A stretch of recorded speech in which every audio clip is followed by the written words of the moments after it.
Hey, what's up, guys, and welcome to the Lineup Review Show. I'm joined today by Spread Astair, and Spread had a big night on the slate yesterday, a game that we broke down on GameScript together yesterday, and he's going to review his lineup building process and the decisions he made in his tournament-winning lineup.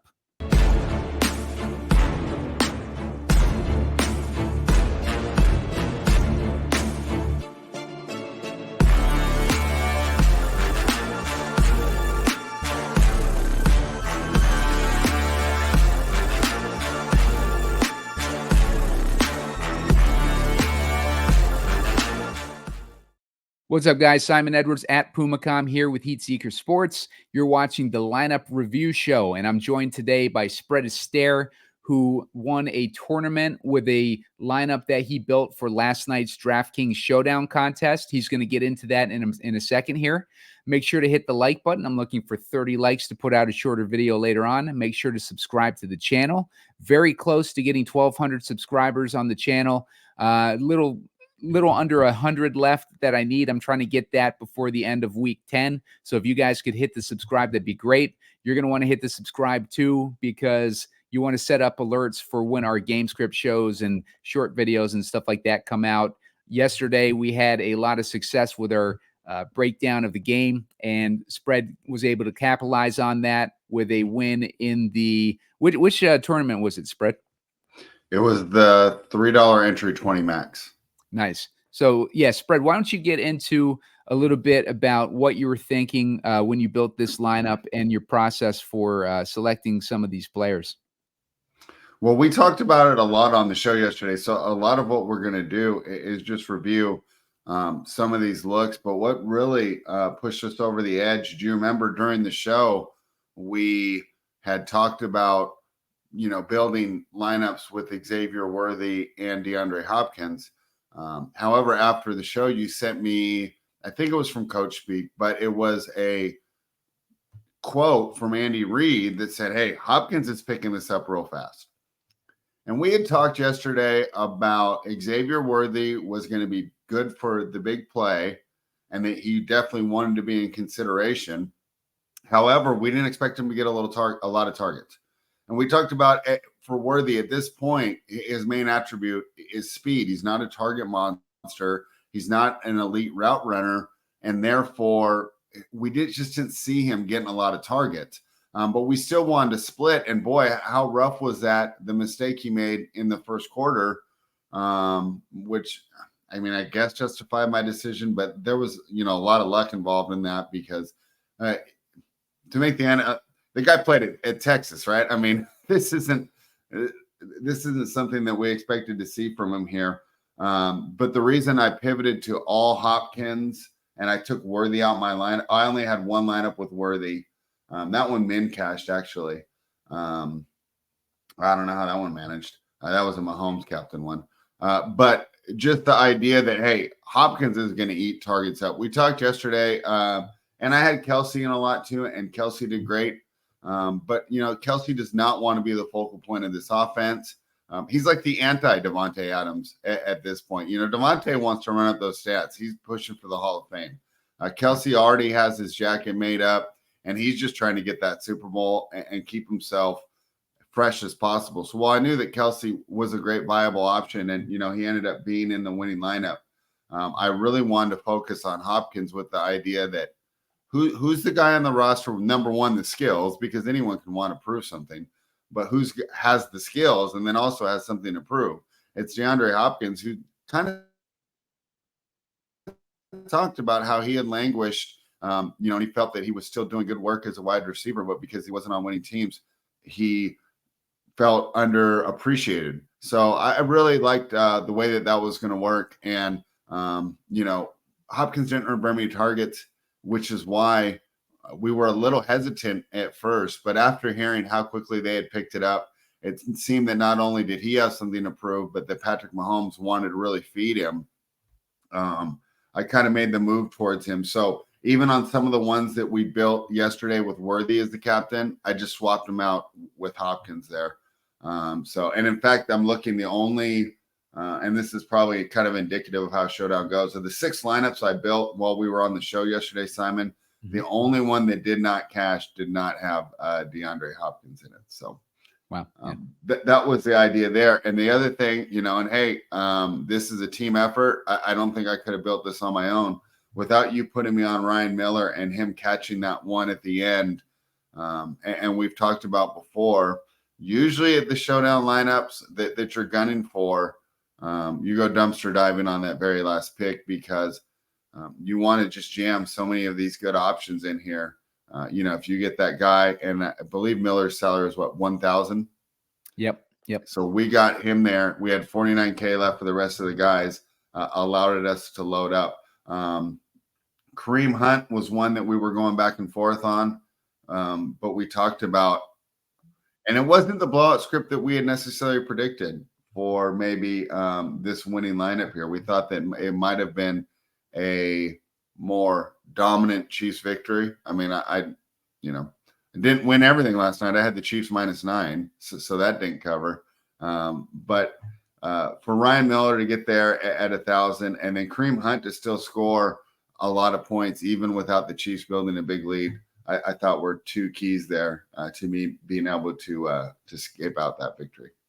Yeah, for sure. And the reason why we basically covered Miller on the show yesterday was because he was just, when you compared the snap counts, he was getting 40%, snap count share, which was higher than some of the other cheaper guys. Some of the guys that were more expensive than him, he was getting a higher snap share than. So that, just kind of gave us the opinion that he'd have more opportunity in the show or in the game. And he was only 1K. So it really wasn't going to cost much to take a chance on him. And he was a guy, like kind of a skeleton key that Spread and I talk about on these shows a lot, in the scrub diving range and the dumpster dive, that has a good chance to potentially put up, like 5 or more points. And, with the targets that he's been getting recently, I thought that he had a pretty good chance of getting, like at least 5 points last night. And then he ended up coming through. It took the last play of the regulation for it to happen, but he caught a touchdown at the end. And, that basically set up the game for Spread for Kareem Hunt to come in and score that touchdown at the end and just basically propel him into that first place spot. Yeah, and that was, when we're doing these things, we got to be fortunate. And I know that you had one that was really close. And if Xavier Worthy holds on there, right? I mean, we're doing this video talking about your big win. So it just shows how close these margins are. And it's kind of why I talk about when we're doing these shows, because we've done plenty of these shows together, Simon. It's just kind of fun to do multiple lineups because there's so many different options here. And that's why you see me when we're doing the show, I'm just constantly tinkering, and I'll say, I just threw one in there right now, and I'm doing, a modification of it, especially last night when we had a couple guys that were right in that same price range that you were landing on that could have gone either way here. Kate Otten is one that I think that everybody was on. Did you have the final ownership, Simon? I'm not sure where it landed, but it seemed like he was really popular, especially in the betting world. Everybody was targeting his props, and I think those things correlate a lot, especially when you see some of these better bettors, like the Sports Keg laddering up his receiving yards. Meg was laddering up his reception total. Those are kind of things that I like to use from betting to kind of justify the decisions that we make on the show, because I was catching all those after we had recorded and built these lineups. But we had a bunch of lineups built around Kate Otten. I'm looking right here. Of the 6 I made yesterday, he was in 4 of them. It kind of validates, right? Or, if they were all over someone else, I might have jumped, if they're all over Sean Tucker, I might have jumped in and tried to get involved there. So that's another example of how you can use information from the sharpest bettors to help you when you're building these lineups. Yeah, and that's one of the reasons why, like, I like doing these shows with spread as opposed to, like, someone who specializes in DFS, is because I wanna get the betting perspective, and I think betting has a much bigger correlation with, making these decisions um, than almost anything. Like, bettors are really good at breaking down how, games are gonna play out, and ultimately, you can use that to, figure out a game script that you want to run with and kind of visualize how the game's going to play out and then pick your players from there. Obviously a lot of game script is involved, or game theory is involved too. Half my lineups, featured heavily on the Chiefs. And then I did another half of my lineups where I had like Baker Mayfield in the captain, and I was doing, Tampa Bay wins lineups. And that almost came through for us too, like, because the game obviously went into overtime. It came down to, the last drive of the game, but Tampa Bay was live to win that game, and they ended up covering. So, those Tampa Bay heavy lineups, if you pick the right players on Tampa Bay and you went 4-2 Tampa Bay, that could have easily won this. Because my lineup was actually here. I'll see if I can. Yeah, I mean, so excuse me, Simon. To your point, one of the Tampa Bay wins that I had built, min cash for me. It had Baker, the captain, Kelsey and Otten, of course, because we talked about how both teams struggled against the tight ends. So I left those in there. Then I had Rashad White with the idea that if Tampa won, it was going to be a big day. The Buccaneers defense, but of course I got, put Hopkins in there. And that might have been one of my late swaps. I can't remember all the late swaps I did there after the show, where I pretty much, except for one lineup where I ran both of them, I switched out Hopkins and Worthy. But it kind of showed where it's kind of fun doing these lineups because my game script wasn't perfect, right? I mean, I came on here, and then after this, I jumped on our NFL betting shows, and I said, lay it with the Chiefs. I think this is going to be a big game for them. We're going to see an offensive explosion. And without the weapons, I didn't know how well Tampa would do. I thought that Spagnuolo, could have a chance to take away Otten. And if that was the case, that this Tampa Bay offense might sputter. So even though my great game script wasn't necessarily perfect, like I said, I did lose my bet last night. I took the Chiefs -9. You're still able to cash, which is why if you have the choice between single bulleting on a higher entry one or doing multiple entries on a smaller one, I prefer just going smaller entries because it shows how tough it is to really nail these game scripts, and how even if you get one wrong, like for example, our Tampa script main cashed.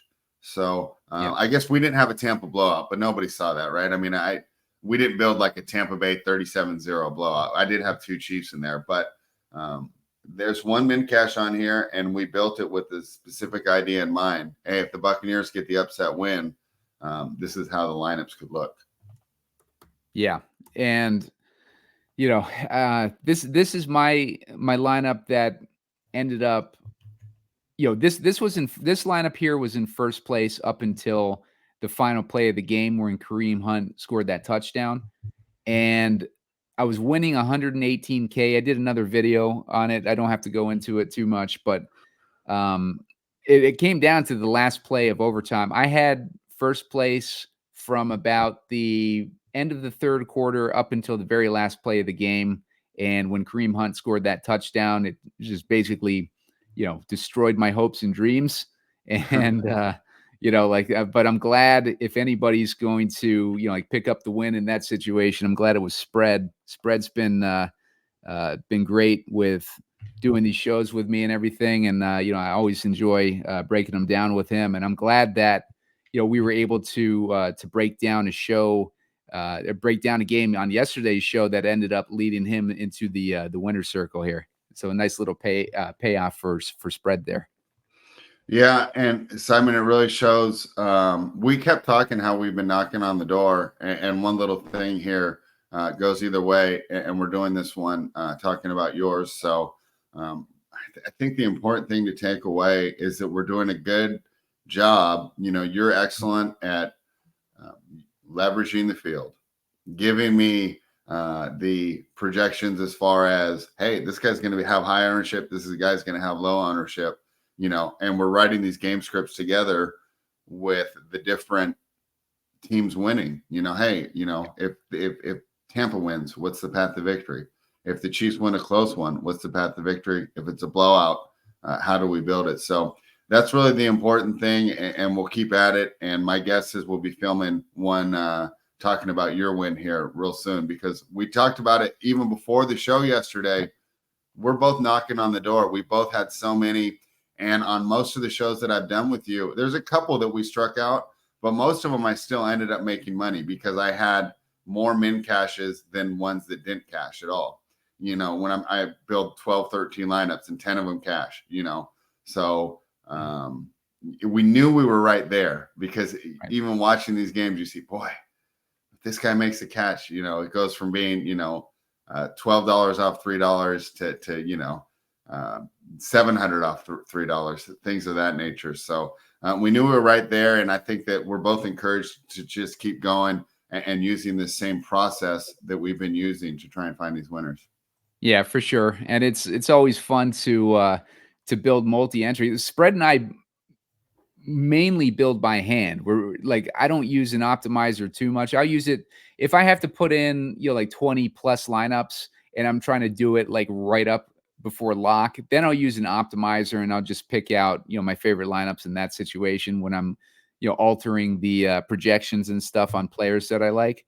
But for the most part, like Spread and I have been building by hand throughout the season. Like Spread, he'll build the lineups while he's on the show. Like he's building lineups throughout the show and like just like taking different pieces of script that we're writing and stuff like that, and just kind of plugging them in. And like I typically will do it like after the show. I'll do a little bit more research, and sometimes it bites me in the ass and I'll get off the right track, but sometimes it helps too. Like last night was a good example of that. I started doing more research on Hopkins. I found that few bites talking about how Hopkins and Mahomes had that connection with Cliff Kingsbury and how they formed an instant chemistry, based on their conversations about, playing in Cliff Kingsbury's offense. And, like that was just what I needed to hear to, put me on Hopkins at 6% ownership and, like talk to Spread about it so that, we were both on the same page and we both thought the same thing when we saw that clip. And that was enough for me to get sold on Hopkins. And I put him in the short video as the captain recommendation on there too. So hopefully you guys caught that. YouTube yesterday took freaking forever to upload that short. I had posted it at about I uploaded it at about 4:30 Central, so 5:30 Eastern. It took up until about like 30 minutes before lock before that freaking thing uploaded. So if that happens, if you notice that the short hasn't popped up yet, check out TikTok and check out Twitter for Heat Seeker Sports, because I put it on TikTok as well. TikTok ended up getting a decent amount of views, but on YouTube, my viewers that I want to benefit from hitting the like button, YouTube, it didn't post until about like 30 minutes before lock. So if you need a backup there and you're wondering where the video is, check TikTok because I posted on there as well. And I don't want you guys to miss that for, like supporting the show and the channel and all the stuff that myself and Spread have been doing throughout the season. So yeah, definitely keep that in mind if you've noticed that the short video has not gone up close to lock.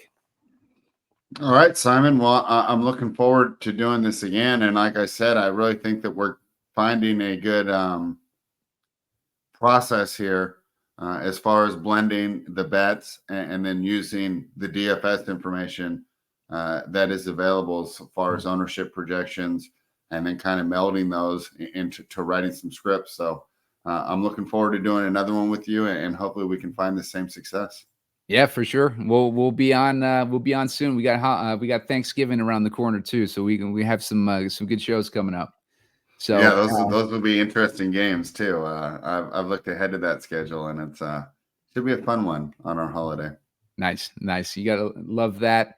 Make sure to hit the like button. Get me to 30 to put out the next video. Make sure to subscribe to the channel. Help me get to 1,200 subscribers. I'm a little less than 100 before I get there. I'm trying to get there by the end of week 10. So I appreciate that, guys. And thanks again, Spread, for joining me. And congrats again on that hit last night. Thank you, Simon. All right, guys. We'll see you next time.